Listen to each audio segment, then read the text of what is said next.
Hey everyone, and welcome back to my channel. Today, I'm going to be talking about something that a lot of you have been asking me about. How much does it cost to use Gemini? I know that Gemini is a pretty powerful AI model, and it can be really helpful for a lot of different tasks. But it's also important to know how much it's going to cost you before you start using it. In this video, I'm going to break down the different costs associated with using Gemini, so you can make an informed decision about whether or not it's the right tool for you. So, how much does it cost to use Gemini? The cost of using Gemini depends on a few factors, including the type of model you're using. There are a few different Gemini models available, each with its own pricing structure.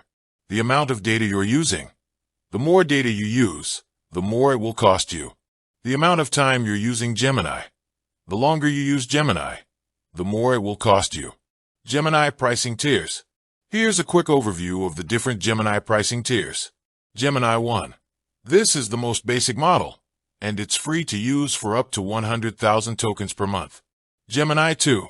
This model is more powerful than Gemini 1, and it costs 1 cent per 1,000 tokens. Gemini 3. This is the most powerful model, and it costs $0.02 per 1,000 tokens. What is a token? A token is a unit of measurement for text data. For example, a single word is typically about 4 tokens. How to calculate the cost of using Gemini? To calculate the cost of using Gemini, you need to multiply the number of tokens you use by the price per token for your chosen model. For example, if you're using Gemini 2 and you use 1 million tokens in a month, it would cost you $10. 1 million tokens x 1 cent per 1,000 tokens. Other costs to consider. In addition to the cost of using Gemini, there are a few other costs that you should be aware of. Storage costs. If you're using Gemini to store data, you will need to pay for storage costs. Compute costs. If you're using Gemini to perform complex tasks, you will need to pay for compute costs. Support costs. Gemini offers a variety of support options, and you may need to pay for these services. Tips for saving money on Gemini.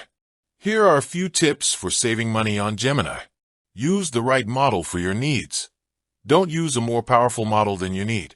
Be mindful of your data usage. Try to use as little data as possible. Take advantage of free trials.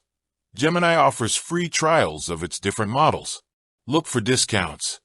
Gemini sometimes offers discounts on its services. Conclusion.